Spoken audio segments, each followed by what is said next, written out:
Major funding for KPBS Evening Edition has been made possible in part by Anderson Plumbing, Heating and Air, proud to support the mission of KPBS and privileged to serve San Diego clients. Anderson Plumbing, Heating and Air, helping homeowners maintain drain, heating, and cooling systems since 1978. And by the Conrad Prebys Foundation, Darlene Marco Shiley, and by the following.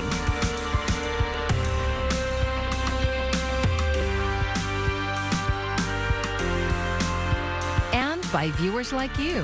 Thank you.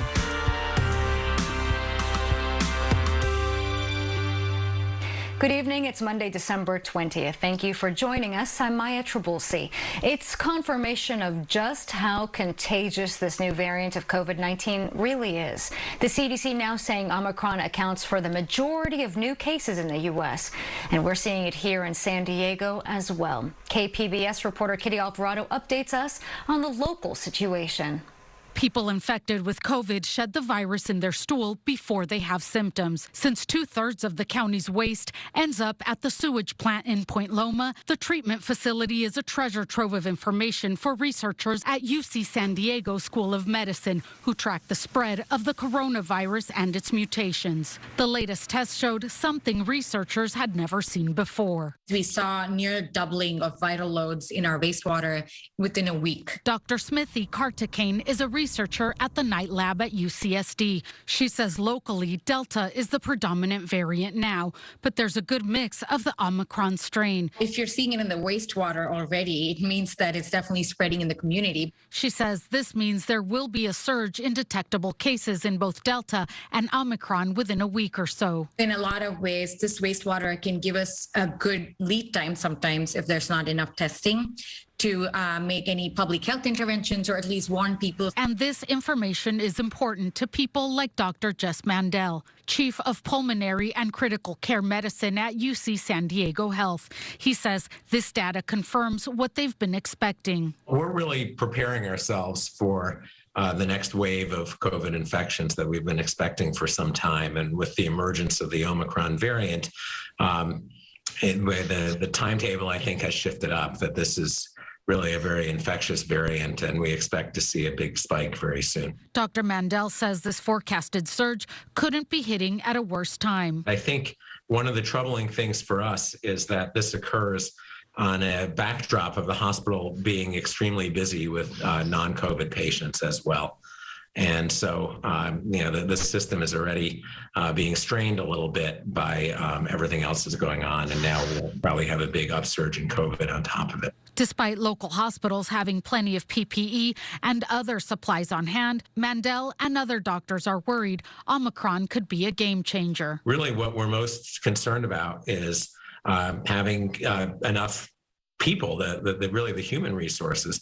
Because this variant is so infectious, we expect that doctors, nurses, and others will get infected along with other folks in the community. And that really impacts our readiness and our ability to field the team. So they're urging their staff to be extra vigilant. Kitty Alvarado, KPBS News. Nationwide, top health experts say we're likely facing a tough winter as the Delta and Omicron variants rapidly spread. Outbreaks impacting communities and major institutions alike, from Capitol Hill to Major League Sports to schools and colleges. More now from reporter Stacey Cohen. This year's holiday Grinch goes by two names, Omicron and Delta. The highly contagious COVID variants are storming through the nation. Delta currently accounts for 97% of cases, but Omicron numbers are quickly rising. It's doubling every 2 days. If you're at 100,000 cases by Christmas, a week later by New Year's Eve, we could be over 400,000 daily cases of just Omicron. Major League sports teams are canceling or postponing games. Some schools are moving online, and ICU beds are at nearly 80% capacity, with 1 in 5 beds used for COVID patients, according to HHS data. Experts say boosters are the best weapon against serious illness, but many Americans have not gotten the extra shot. Right now, I think we're at about A little bit under 20% of Americans have been boosted. Moderna says preliminary data suggests their booster increases protection against Omicron, saying that a larger booster dosage would be even better. Meanwhile, Moderna hopes to have an Omicron-fighting shot available early next year. We're going to continue to advance an Omicron-specific booster into clinical trials in early 2022. On Capitol Hill, Senator Elizabeth Warren is one of 3 lawmakers who recently tested positive. She credits her vaccinations and booster with keeping symptoms mild and urges Americans to find time this busy holiday season to get their shots too. Stacey Cohan, KPBS News. San Diego Unified wanted eligible students to complete their vaccines today in order to return to in-person classes next month. But now a local judge says the district overstepped its bounds by making the vaccine mandatory. The addition of a COVID-19 vaccine mandate without a personal exemption, a personal belief exemption, must be imposed by the legislature. Accordingly, this court is compelled to grant the petitions for writ of mandate. And that is San Diego Superior Court Judge John Meyer announcing his decision, saying only lawmakers can impose a vaccine mandate that doesn't allow for personal belief exemptions. His ruling is in contrast to a similar challenge that was recently dismissed at the federal level. Schools are on break for the rest of the year. San Diego Unified hasn't said how it will respond to today's ruling. And with COVID cases surging once again, many in the county are hitting test sites ahead of their holiday travels. KPBS reporter Alexander Rangel has more from the South Bay. Just stick up a swab up your nose, circle it 7 times. Free and with no appointment necessary, Chula Vista's COVID testing site at City Hall was busy Monday with many looking to get tested ahead of the holiday gatherings. Everyone getting together with their families, I needed to make sure that I'm good. Christian Martinez says his test results won't be ready until 3 to 4 days, which he says is the longest he's had to wait thus far. Josh Sanders, a fire captain with the Chula Vista Fire Department, says their numbers have stayed consistent. We are seeing a small uptick in terms of participants and people coming by, but we do see about 100, 150 people a day here. Mika Miragliota is a recent transplant from New York. She says some of her friends have been impacted by the spike in cases there. Over the weekend, New York saw massive lines of people looking to get tested for COVID. It's wild. Like, I saw someone was in line for actually hours, like 4, 5, 6 hours waiting for a test. Miragliota says she went to Chula Vista's testing site because they had walk-ins available. She says other sites in the county were all booked for appointments. The testing site is going to be open-ended and just there until we need it. County-operated COVID testing and vaccination sites will be closed Friday and Saturday for the holiday and will resume on Sunday. Alexandra Rangel, KPBS News. For nearly 2 years, San Diego County has been using hotels to shelter people who need somewhere to isolate from COVID-19, but the program has come under fire for mismanagement and neglect. And as Cody Delaney reports, it will soon come to an end. It costs $5.2 million to run the COVID-19 hotel program, and the federal money used to pay for it is expected to run out April 1st. That's why county officials have decided to end the troubled program and relocate hotel guests by the end of March. But some are worried about where they'll wind up. Chris Von Krug has been living at one of the county-run hotels since January. I mean, the only shelter I'm going to be able to find, and imagine that on a day like today, would be under a bridge somewhere. And that's me, terminally ill and disabled, with my service dog. County officials say they'll work to avoid that, and residents will be referred to other housing options. For KPBS, I'm iNewsSource investigative reporter Cody Delaney. iNewsSource is an independently funded nonprofit partner of KPBS. A lot of people will be scrambling this week to get their holiday shopping done and might look online for some deals. Sites like OfferUp and Facebook Marketplace are popular for selling gently used items. KPBS North County reporter Tanya Thorne tells us about a new place where people can safely make those exchanges. Browse the listings on Facebook Marketplace and OfferUp, and you can find anything from baby items to appliances. But who is the person selling the item? And how do you know if it's safe to meet them in person? Local police departments have set up safe trading spots for that reason. They came to us and asked if we were interested in posting these signs and providing a place for people who wanted to do exchanges through OfferUp at a safe place where they could do that. Officer Steve Brott is with the Escondido Police Department. We're a very well-lit parking lot, as well as the security system that we have throughout 360-degree perimeter of our police department provides that extra measure of security for folks who want to come by and do their exchange in a safe place.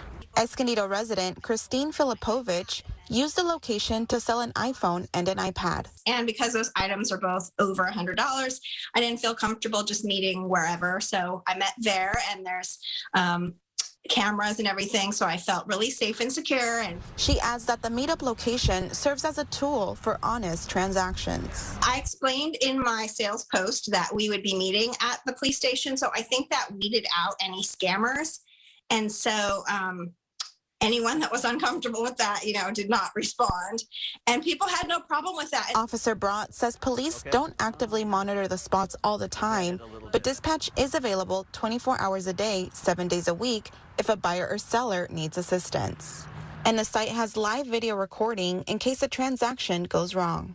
Super high definition camera that we can zoom in. So for example, if we need to get a license plate, suspect descriptions of somebody should they were to file a claim as being a victim of something, to help us to initiate an investigation. Officer Brott says the meetup spot has been popular and has had 0 incidents reported since it was set up. But he still offers some advice.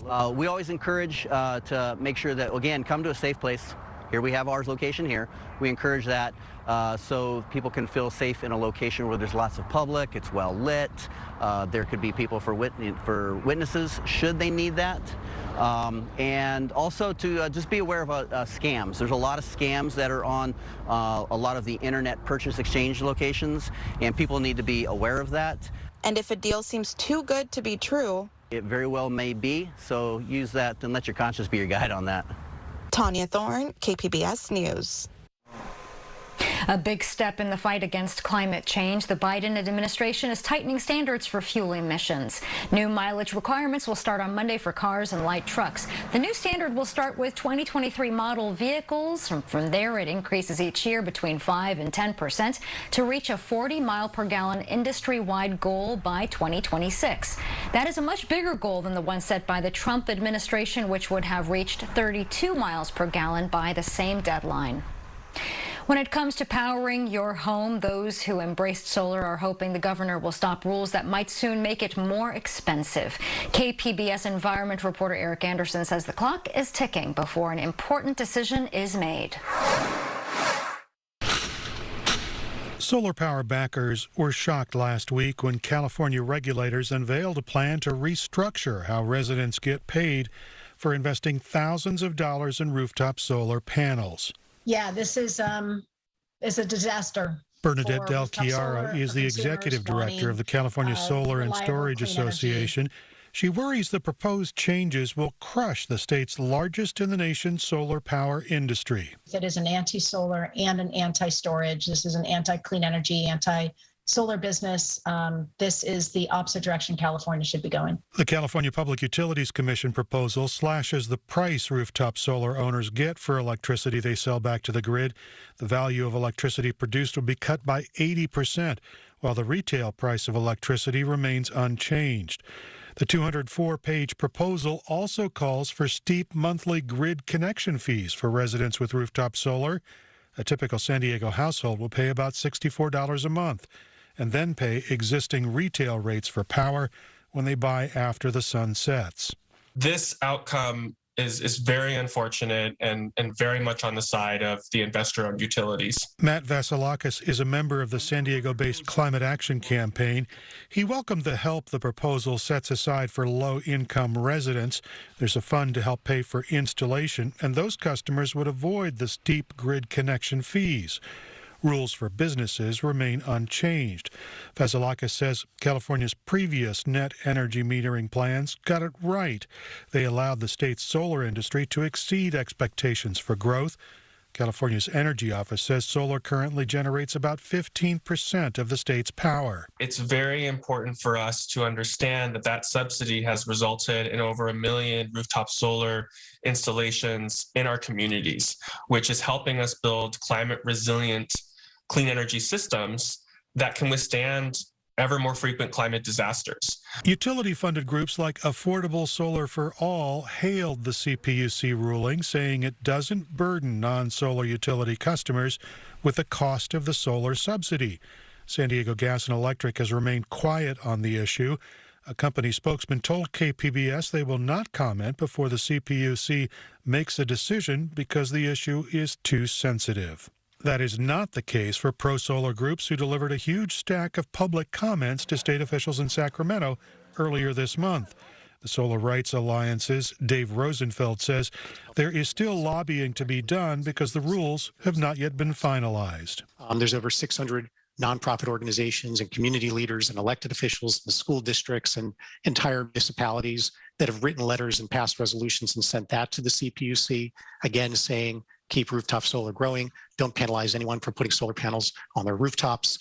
In this case, the CPUC clearly didn't listen to that. The lobbying effort is made tougher because the CPUC is in flux.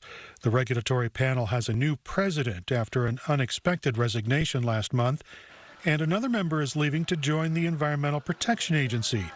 That's why solar advocates are focusing their lobbying energy on California Governor Gavin Newsom. Even though this is a decision by the CPUC, this is a governor that has said that he is very concerned about rate hikes, about blackouts, about air pollution and climate change. And this directly will hamper all of our efforts to address those things. The CPUC votes on the rules in late January.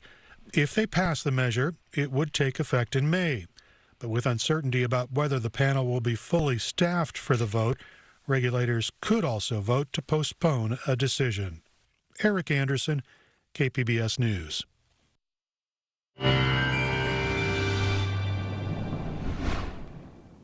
More rain to the forecast this week, and by the end of the week, looks like we could have a real soaking. For now, clouds will be on the increase, and we continue mild.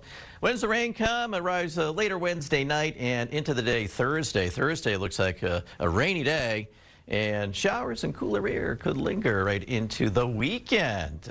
Take a look at tonight, just some clouds around. Our low, 49 degrees. Down at 39 in Oceanside. El Cajon at 49. Borrego Springs, 43. Mount Laguna down to 40. For tomorrow, just some clouds on the increase and continued mild. Here comes the next round of rain, though. That will ease its way down into central and northern California. We're just dry, and you can see our temperatures quite comfortable here, hovering in the mid-60s for most, a few upper 60s, El Cajon, Borrego Springs, Mount Laguna, a little cooler at 49. Now on Wednesday, the plume of moisture slides its way down the coast, but still staying to the north of us. And then that plume of moisture is directed right over us on Thursday. That's when we see a good soaking of rain, and of course we'll see some more snow developing up in the high country. So let's take a look at our extended forecast for you. Here comes the rain on Thursday, and stays cool into the weekend. Maybe a shower in the area. Inland sections, plenty of clouds. Thursday only in the 50s with the rain. And as we head our way to the mountain region, Thursday's the wet day, and the showers will be with us and it stays cool. And into the deserts, well, we'll be looking at clouds thickening, and the rain arrives here, and then it looks like it could be a bit drier as we take you into the weekend. And for KPBS News, I'm meteorologist Mark Mancuso. Advocates critical of San Diego's homeless enforcement policies spent Monday morning caroling outside City Hall. But as KPBS's Gustavo Solis reports, these weren't the carols we're used to hearing. On the first day I was homeless, the city gave to me. This depressing version of a festive classic is meant to bring awareness to the plight of homeless in San Diego. The 3 French hens have been replaced with 3 log bathrooms, and the 5 golden rings, well, now they are The lyrics describe what it's like to be homeless in San Diego. They reference COVID outbreaks in shelters, long wait lists for housing, and written citations. To Valerie Grishke, the song hits close to home. And I couldn't make it all the way through it without choking up because of the way we've been treated and the way, like I mentioned earlier, the police talk to us and treat us differently. Grishke says she lives in a car. Every ticket she has received is an example of how San Diego criminalizes poverty. I feel like a pariah. I feel like a pariah. I mean, I can go out in public and most people wouldn't know that I was homeless. But if they saw me getting into my RV, they would treat me differently. Grishke and the other carolers say Todd Gloria must take responsibility for the city's poor approach to homelessness. As a candidate in 2020, Gloria called to end criminalization. But that hasn't happened. Homeless people say this type of enforcement forces them to live in fear, like they are on the run. It's scary because you got to stay up all night and wait for the cops to come, so you got to drive off. You know, I mean, I never thought I'd have to run from the cops. I'm a Vietnam veteran. The colder winter temperatures make living outside particularly difficult this time of year. This has been the coldest winter I've ever seen in San Diego. I mean, it's freezing. I get up, my left foot's frozen. The mayor's office did not respond to an interview request. Gustavo Solis, KPBS News. Over the next couple of weeks here on Evening Edition, we'll revisit some of our best stories of 2021. One word started a discussion about how we identify ourselves and others. KPBS race and equity reporter Christina Kim examines the debate around the term Latinx. The way people choose to identify is always changing, especially when it comes to defining Latinidad or anyone of Latin American descent here in the United States. And identify as Chicano. I identify as a queer, migrant, Chicanx. And I identify as a non-binary, queer, Latinx person. I identify as Mexican American or as Hispanic. At KPBS, we're now using the term Latinx, which is a non-binary way of saying Latino or Latina, in an effort to be as inclusive as possible. But we know it's not definitive and has proved controversial, because how we identify and are identified by others can get, well, personal. That's something UC San Diego professor Ariana Ruiz, who teaches about Latinidad, knows all too well. It's the politics of labeling, and with that politics, of course, our conversations around race, sexuality, gender, all of those components come into play. So that is something that, again, it's so personal that it is one that is emotive. It's one that people have strong feelings about and will lead to very lively conversations and debate. Which is why we asked you, our audience, to share how you identify and your thoughts on the X in Latinx. We got almost 200 responses, and they showed how deeply many of you are thinking about this many-layered issue.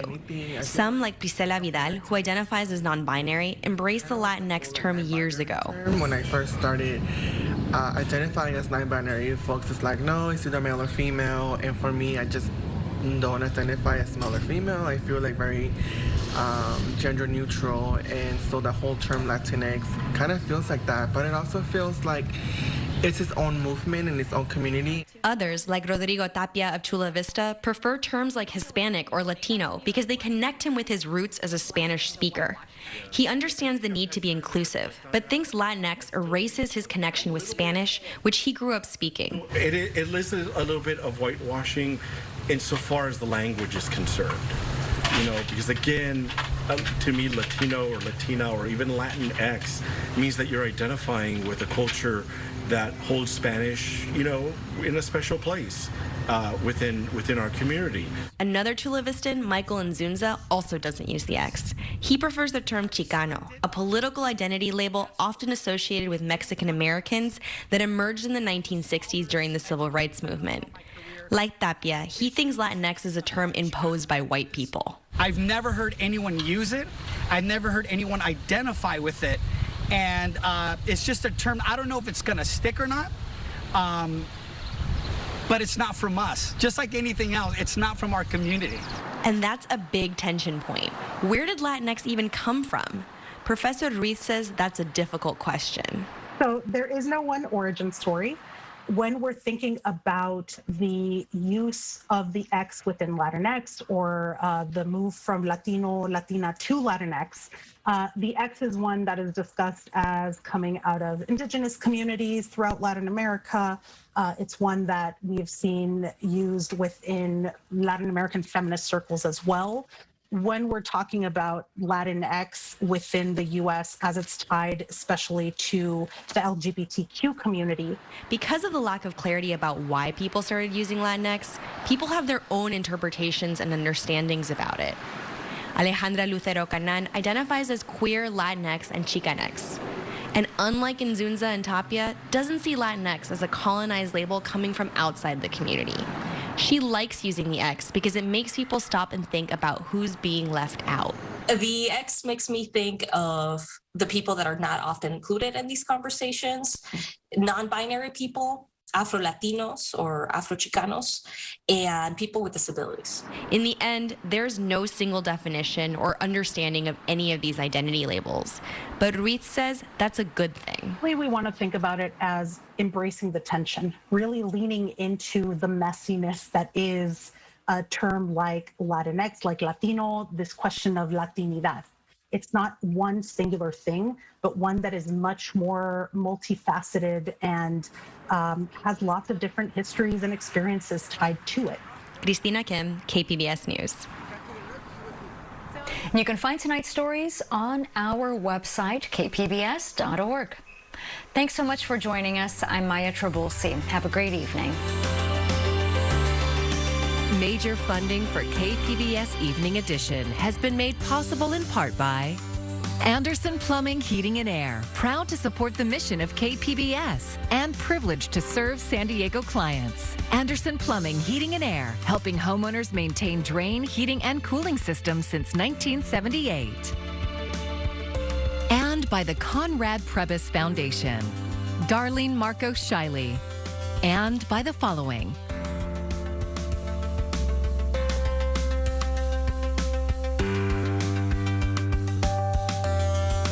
By viewers like you.